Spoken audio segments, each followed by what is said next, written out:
যদি ১ মাসের সময়টাকেই আমরা আলোচনার জন্য পর্যালোচনা করতে চাই, তাহলে বলতে হবে যে এই ১ মাসেই যা ঘটেছে সেটি আ হয়তো পৃথিবীর কোনো দেশে কয়েক বছরও ঘটে না। এবং বাংলাদেশেও বিগত সময়গুলোতে এভাবে ঘটনা কিন্তু ঘটেনি আ বঙ্গবন্ধু কন্যা মাননীয় প্রধানমন্ত্রী শেখ হাসিনার সময়।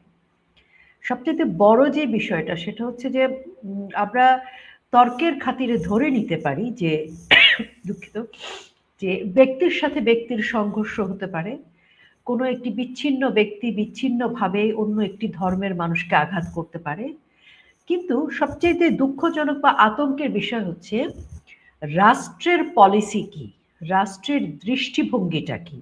আমরা কিন্তু দেখছি যে ডক্টর মোহাম্মদ ইউনূসের যে সরকার, তার রাষ্ট্রীয় যে পলিসি, প্রশাসনিক যে দৃষ্টিভঙ্গি, সেখানে কিন্তু সরাসরি অন্য সম্প্রদায়ের মানুষজনের প্রতি আঘাত করছে যারা, তাদেরকে পৃষ্ঠপোষকতা করছে। অর্থাৎ রাষ্ট্রীয়ভাবে সনাতনী ধর্মাবলম্বী সহ অন্য ধর্ম যারা বা সুফিজমে যারা বিশ্বাস করে, যারা মাজারে আছেন, এরকম ভিন্ন ধর্মের মানুষজনকেও আমরা দেখেছি ডক্টর মোহাম্মদ ইউনূসের যে পৃষ্ঠপোষকতায় লালিত পালিত যে মব বাহিনী, জঙ্গি বাহিনী, সন্ত্রাসী বাহিনী, তারা কিন্তু আক্রমণ করছে, হত্যা করছে, কিন্তু রাষ্ট্র নীরব। অর্থাৎ এখানে সবচেয়ে আতঙ্কের বিষয় হচ্ছে রাষ্ট্র এই মানুষগুলোকে তার জনগণের জায়গায় থেকে যে নাগরিক অধিকার, যে সুযোগ সুবিধা পাওয়া উচিত, যে নিরাপত্তা পাওয়া উচিত, সেটি দিচ্ছে না। অর্থাৎ রাষ্ট্রের দৃষ্টিভঙ্গিটাই হচ্ছে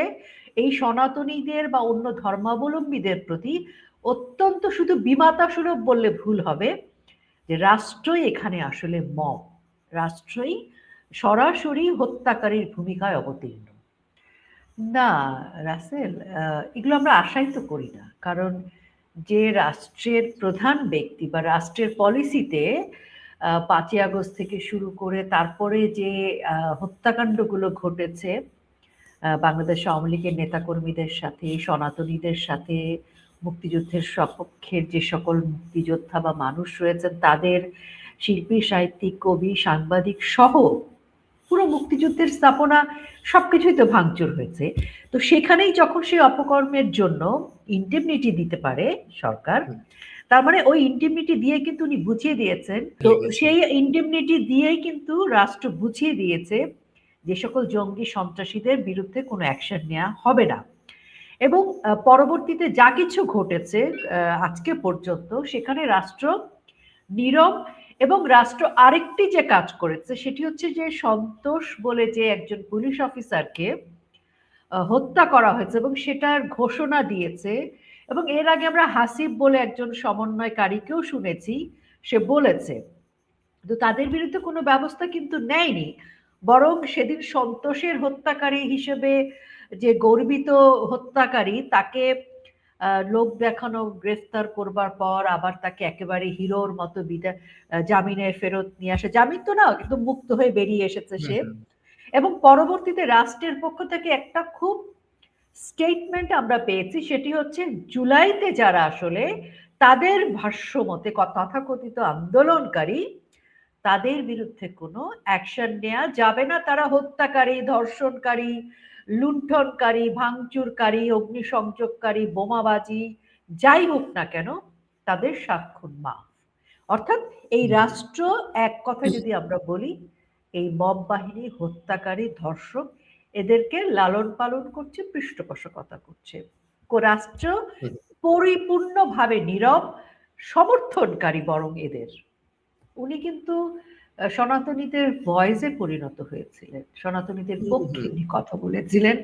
এবং এই যে পক্ষে কথা বলাটা কিন্তু উনার নাগরিক অধিকার। উনারা কিন্তু, তিনি তার সনাতনী ধর্মের সারা বাংলাদেশের সবাইকে নিয়ে তিনি তাদের দাবি দেওয়ার কথা, নাগরিক নিরাপত্তার কথা, সংবিধান প্রদত্ত যে অধিকার আছে সেগুলোর কথাই কিন্তু তিনি বলেছিলেন। এবং এই জাগরণটাকে ঠেকিয়ে দেওয়ার জন্য, যে সনাতনীরা যদি সাহসী হয়ে ওঠে, সনাতনীরা যদি তাদের অধিকারের কথা বলে, সনাতনীদের যদি বাক স্বাধীনতা অক্ষুণ্ণ থাকে, তাহলে ইউনূস প্রশাসনের তো সমস্যা।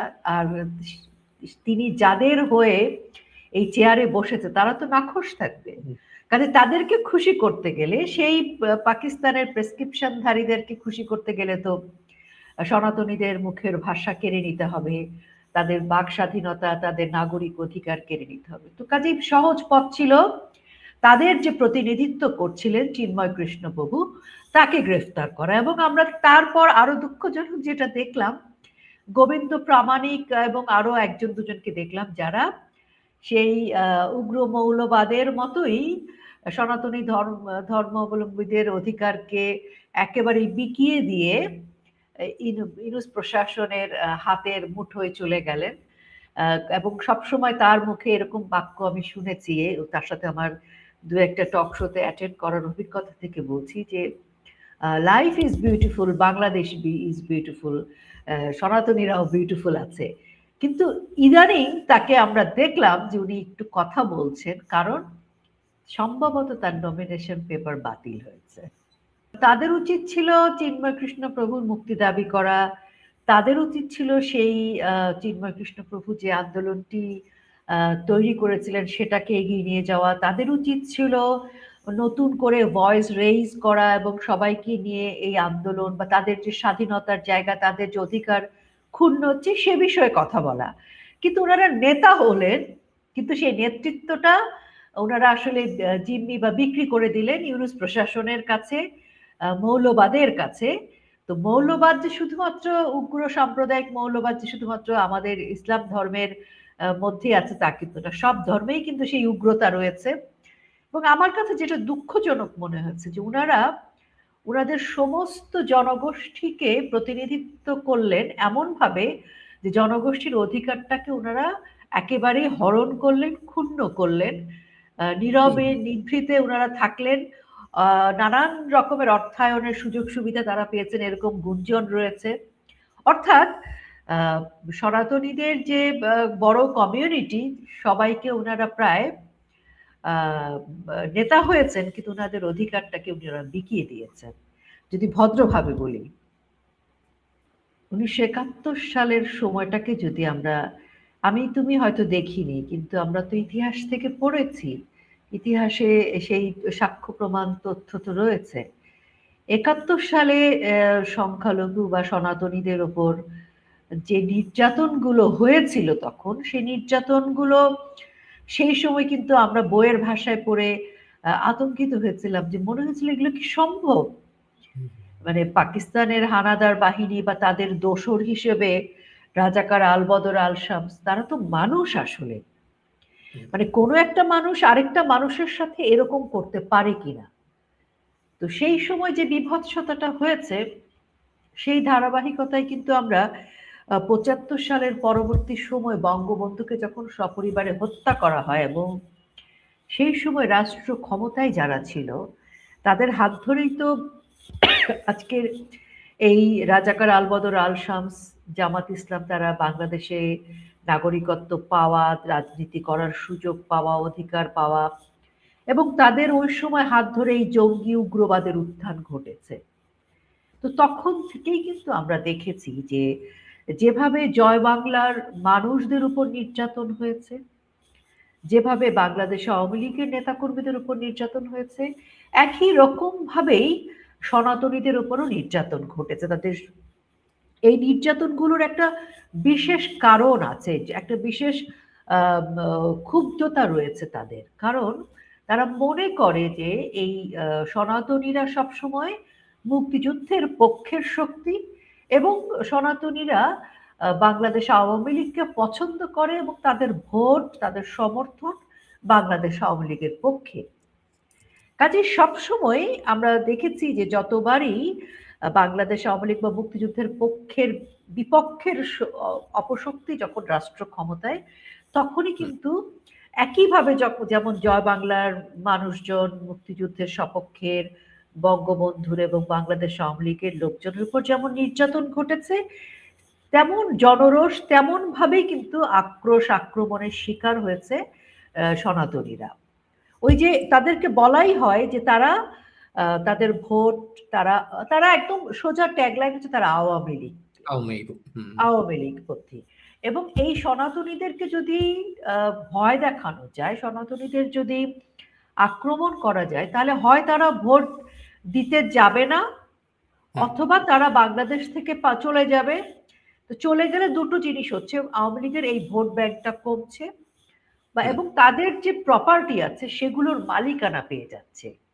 আমরা বহু জায়গায় দেখেছি, বহু মন্দির দখল করে বহু আগেই মাদ্রাসা হয়েছে। মানে এরকমও ঘটনা আছে। এখন এটা বললে হয়তো মনে করবে অনেকেই যে আমি আওয়ামী লীগ করি তাই আমি ব্যাপারটাকে এভাবে ব্যাখ্যা করছি, কিন্তু এটা ঘটেছে। এটা এটা বাংলাদেশের অনেকবারই ঘটেছে।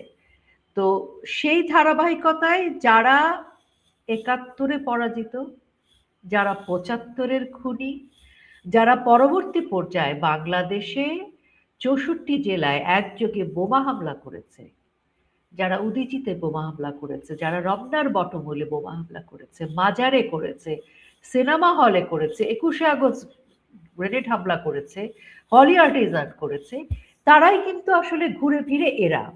তো এই এই গ্রুপটা কিন্তু অনেক বড় তা নয়, কিন্তু এই গ্রুপটা রাষ্ট্র ক্ষমতায় যারা থাকে তাদের একটা মদতপুষ্ট, যার ফলে এরা কিন্তু শক্তিশালী হয়ে ওঠে। যেমন আমরা ৫ আগস্ট পরবর্তী সময় দেখছি যে এরা হঠাৎ করে ক্ষমতাবান হয়ে উঠল, হিজবুত তাহরি ক্ষমতাবান হয়ে উঠল, আনসারুল্লাহ বাংলা ভাইদের তাদের লোকজনকে আমরা শাহবাগে হাদির মৃত্যুর পরে বক্তব্য দিতে দেখছি।